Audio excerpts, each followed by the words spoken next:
How to change language in Horror Tale 2. In this video, I'm going to show you how you can change the language. First of all, open the application.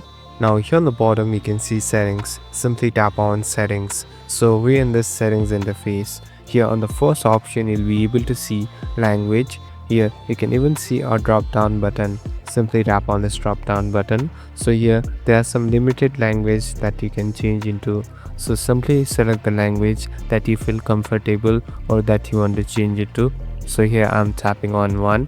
Now it will take some time, and as you can see, the whole interface has been changed. Here you can even see the whole language has been changed.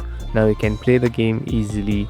So it's for the ones who don't understand English and want to play in their own way. Thank you for watching this video. I hope this video will help you.